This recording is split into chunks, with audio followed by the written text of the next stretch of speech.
Next form आज discuss करेंगे जो कि 4th नंबर की है, that is intercept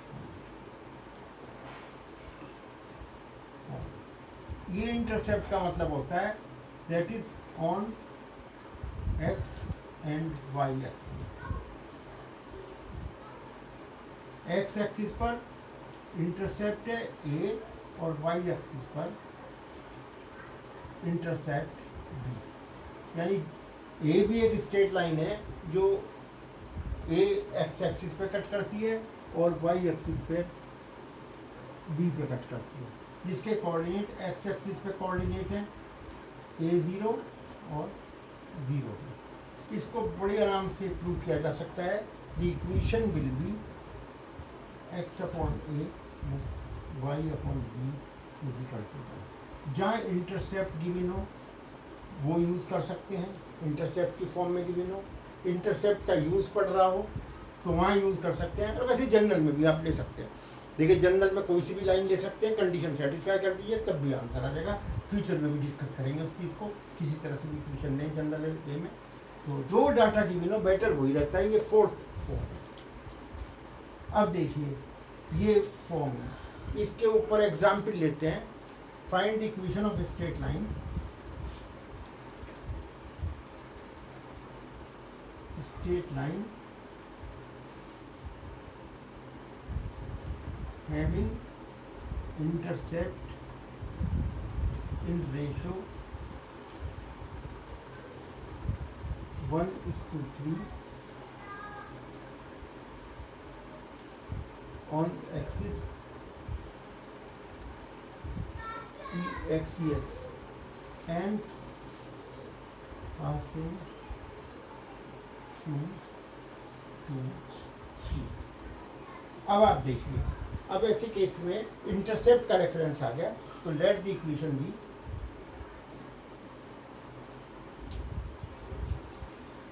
x upon a plus y upon b is equal to, but it is given a is to b is equal to 1:3। तो a को तो a ले लीजिए तो b विल बी 3। ये बताने की ज़रूरत नहीं है, ए और बी कोऑर्डिनेट होते हैं, तो इसलिए ये ए बी एल्जेब्रिकली होंगे, यानी प्लस भी हो सकता है, माइनस भी हो सकता है, कुछ भी हो सकता है। -1 0 से पास हो जाएगी तो इंटरसेप्ट -1 कहलाएगा। जैसे हमने आपको पहले बताया था, इंटरसेप्ट का मतलब होता है कोऑर्डिनेट से मतलब होता है, और लेंथ ऑफ इंटरसेप्ट मैग्नीट्यूड से मतलब होता है, चाहे ऑथर कुछ भी क्या मान रहा हो। ऑथर के कहने से नहीं, नियम जो बने हुए हैं उन नियम के अकॉर्डिंग हमें चलना पड़ता है। ये हमने बुक्स में देखा है, कुछ बुक्स में इस चीज़ का ख्याल नहीं रखते, क्योंकि रूल्स के अकॉर्डिंग नहीं चलेंगे तो वी में बी पेनलाइज इन एग्जाम्स। अब देखिए अकॉर्डिंग टू क्वेश्चन ये हो जाएगा x upon a plus y upon 3a is equal to 1, but it passes through 2, 3। कोई भी इक्वेशन जब पास हो रही हो 2, 3 इसको सेटिस्फाई करेगा। x की जगह 2 रखिए और y की जगह 3। 2 upon a plus 3 upon 3a is equal to, ये हो गया 1, 3 से 3 कैंसिल हुआ, 3 upon a is equal to 1 और a is equal to 3। Value डाल दीजिए। इक्वेशन रिक्वायर्ड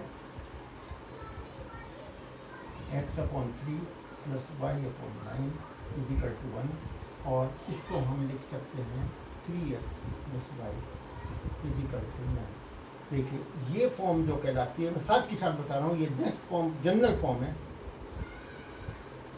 फॉर्म, और इसकी फॉर्म होती है ax plus by is equal to c, और ax ये बताने की जरूरत नहीं बार बार, y plus c is equal to 0। किसी फॉर्म में लिख सकते हैं, जनरल फॉर्म होती है। आंसर जनरल फॉर्म में देने या गिवन हो क्वेश्चन में तो जनरल फॉर्म कहलाती है। एक तरह से 5 फॉर्म है। अब चलते हैं दूसरे example.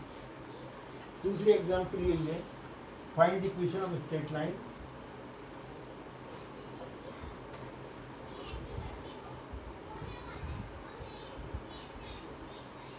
Straight line passing through वही रख देते हैं, चलिए passing through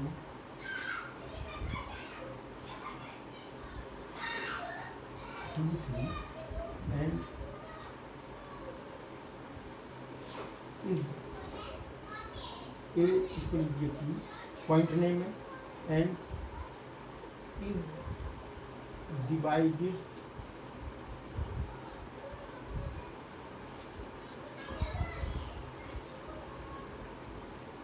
by the point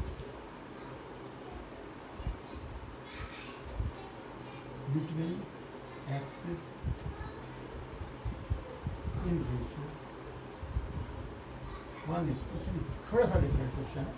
एक बात ध्यान रखिए, मैं चीज पहले देना भूल गया कि अगर एक्सिस में इंटरसेप्ट्स की रेशो दी हो या इंटरसेप्ट्स का रेफरेंस हो इन जनरल, तो एक्स इंटरसेप्ट पहले, वाई इंटरसेप्ट बाद में, क्योंकि एक्स पहले आता है वाई बाद में, तो एक्स एक्सिस पहले कंसीडर होती है, वाई एक्सिस। ये पहले मैंने शायद रेफरेंस में नहीं बता पाए, तो ये ध्यान रखिए, कोई बात नहीं, एक्स पहले आता है तो ये इसमें ऐसा नहीं है कि इन रेशो 1:3 या 3:1 दोनों केस लेंगे, क्योंकि इंटरसेप्ट ऑन दी एक्सिस अगर गिवन हो तो रेस्पेक्टिवली हो या वैसे हो, एक्स वाई लिखा हुआ हो, नहीं लिखा हुआ हो, तो ऑन दी एक्सिस हो तो एक्स पहले कंसीडर होती है और वाई। तो जैसे इसमें है ये इंटरसेप्ट, ये बिटवीन दी लाइन, देखिए इंटरसेप्ट ये कहलाता है, ये भी, इसलिए मैंने ए इसको लिखा है, बी इसको लिखा है, वाई एक्सिस। तो ये बात ध्यान रखिए। अब let the point be P, P है हमारे पास 2 3। अब ये इस पॉइंट पर किस रेशो में डिवाइड हो रहा है, 1:3। Let the equation of the line, वही again x upon a plus y upon b is equal to 1। अब ये पॉइंट ए, पी डिवाइड्स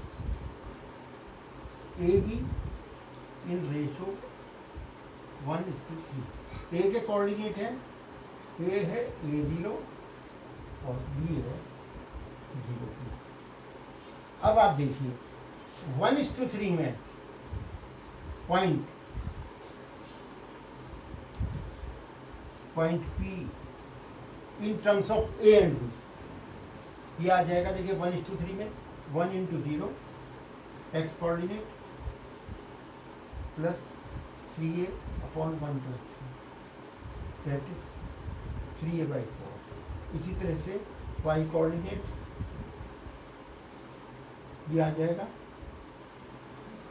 ये हो गया 1 × b plus 3 × 0 upon 1 + 3 that is b/4। According to question point है, x coordinate है 2 और y coordinate है b/4 that is equal to 3। तो यहाँ से आ गया a = 8/3 और b = 12। तो इक्वेशन आ गई, equation required will be x upon 8/3 plus y upon 12 is equal to 1, और ये आ जाएगी 3x/8 plus y/12 is equal to 1, और फिर इसको ax प्लस by फॉर्म में लिखें तो ये आ जाएगी एलसीएम है 24, 9x प्लस 2y, ये आ गई 2y इज इक्वल टू 24। वो जो भी आ रहा वो आप देख सकते हैं, देखिए इसमें मैं ज़्यादा वो नहीं करूँगा, ये आंसर इस फॉर्म में लिख सकते हैं, उस फॉर्म में भी छोड़ सकते हैं। दैट्स ये हुआ आपका दूसरा क्वेश्चन। एक क्वेश्चन और ले रहा हूँ मैं, देखिए ये इक्वेशन है, फाइंड द इक्वेशन। देखिए इसको देखते हैं question,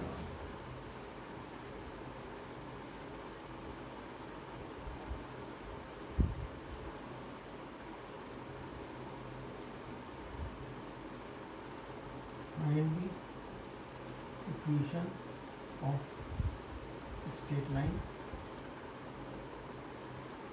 having sum of intercept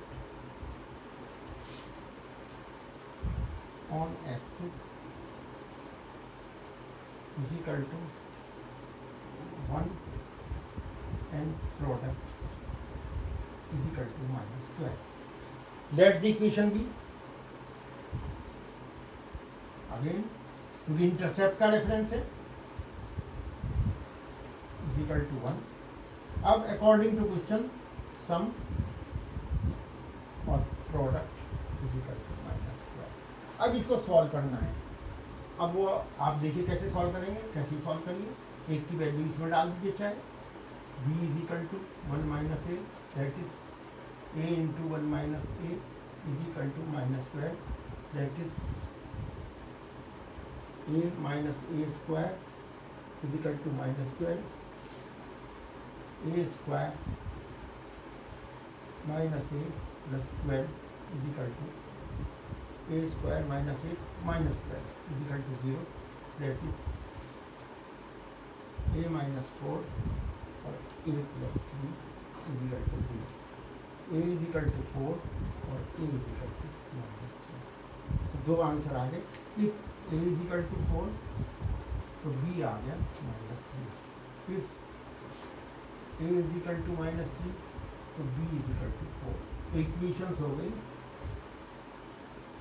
x upon 4 plus ये आ जाएगी -y/3 इज इक्वल टू 1, और दूसरी इक्वेशन आ गई और x upon -3 plus y/4 is equal to -8. 12 से मल्टीप्लाई करके, या तो ऐसे छोड़िए, 12 से मल्टीप्लाई करते हैं तो माइनस ये आ जाएगा इज इक्वल टू 12, और चेक भी कर सकते हैं 4x minus 3y is equal to -12. तो क्या इधर को ले आइए, तो आपका काम है देखने का.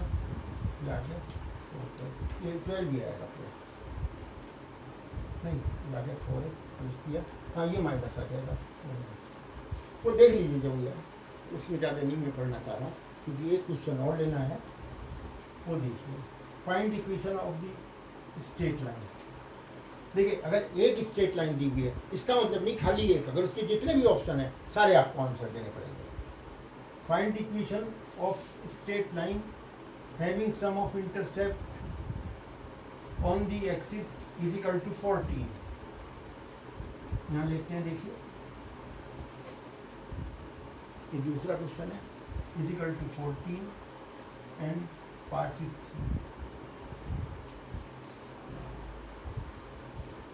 3 4. तो इसमें लेट द इक्वेशन भी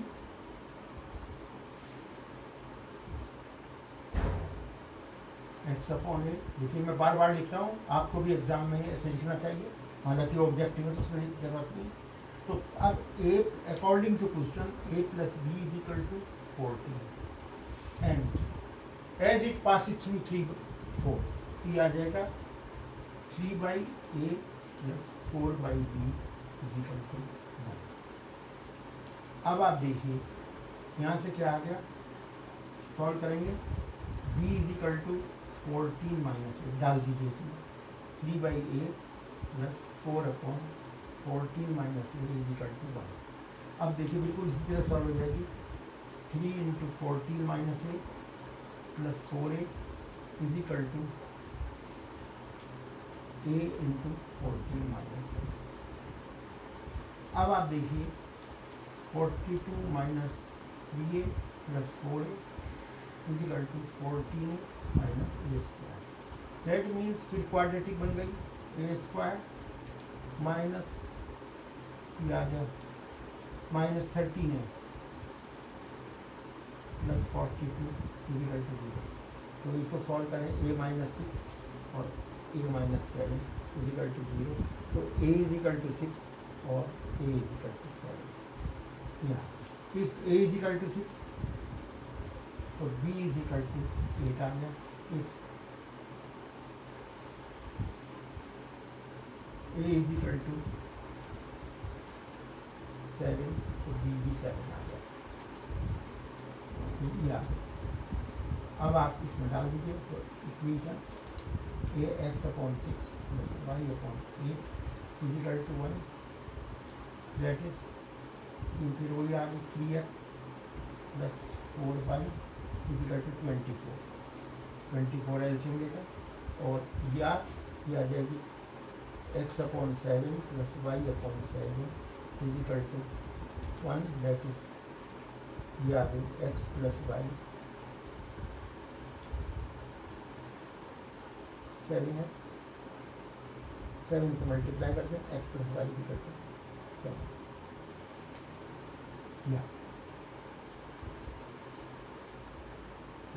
ये आपका क्वेश्चन हो गया। 4 क्वेश्चन मैंने example they the. Thank you.